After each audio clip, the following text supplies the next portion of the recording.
Hi hello வணக்கம் மக்களே. School of business organisation இது நம்மளோட டிஜிட்டல் மார்க்கெட்டிங் கம்பெனிங்க. இதில் ஒர்க் பண்ண இன்ட்ரெஸ்ட் இருக்கவங்க என்னோடய வாட்ஸ்அப் நம்பருக்கு கான்டாக்ட் பண்ணுங்கள். வாங்க வீடியோக்குள்ளே போகலாம். இன்றைக்கி என்ன வீடியோன்னு பார்க்குறீங்களா? வாங்க.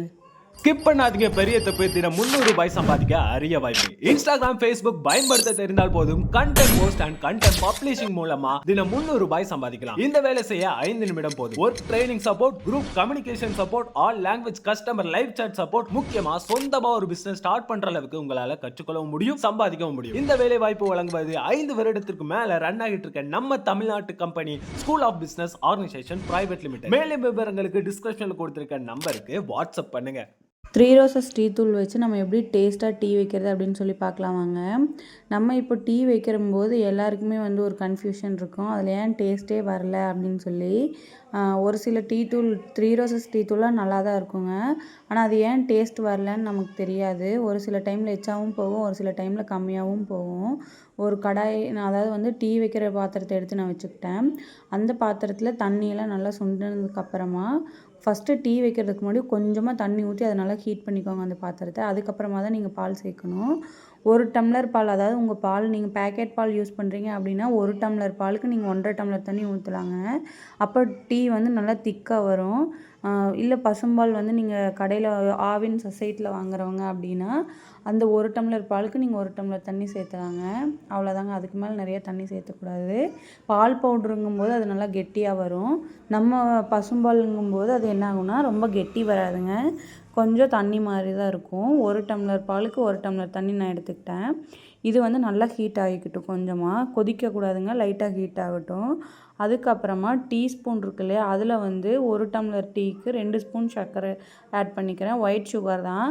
இதே கரும்பு சர்க்கரை நீங்கள் ஆட் பண்ணுறீங்க அப்படின்னா கரும்பு சர்க்கரை டீ தூள் போட்டுட்டு அந்த தூள் நல்லா வெந்ததுக்கு அப்புறமா தான் நீங்கள் கரும்பு சர்க்கரை வேறு பாத்திரத்தில் 1 டம்ளருக்கு 2 ஸ்பூன் சுகர், அதாவது டீஸ்பூனில் தான் 2 சுகர் எடுத்து 2 டீஸ்பூன் சுகர் நீங்கள் எடுத்துக்கணும்.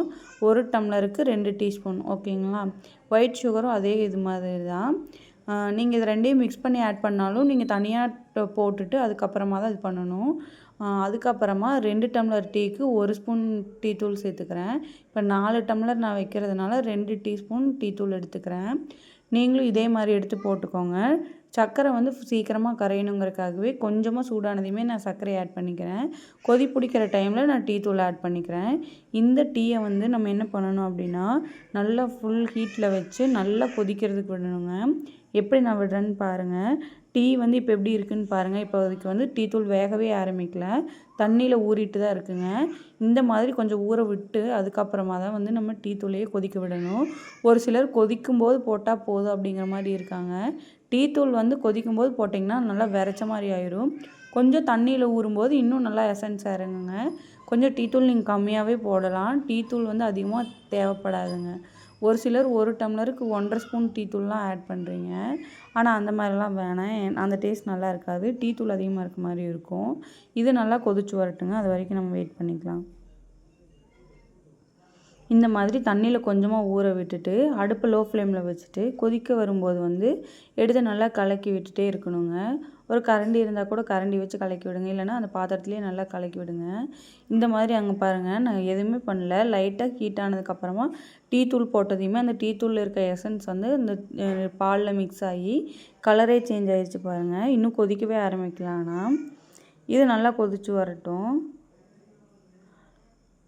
இப்போ தான் கொதி பிடிக்கவே ஆரம்பிச்சிருக்கு. இப்போ அடுப்பை லோ ஃப்ளேமில் வச்சுக்கலாம்.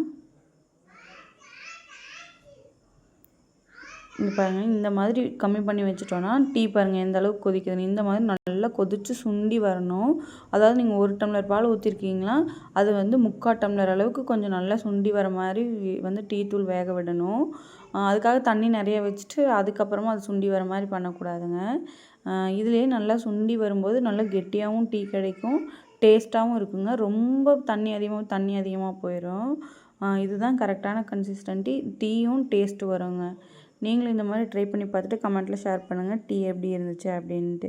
இல்லை நீங்கள் வேறு ஏதாவது டீ தூள் யூஸ் பண்ணுவீங்க, அது இன்னும் டேஸ்ட் நல்லா இருக்கும்னா கமெண்ட்டில் ஷேர் பண்ணுங்கள்.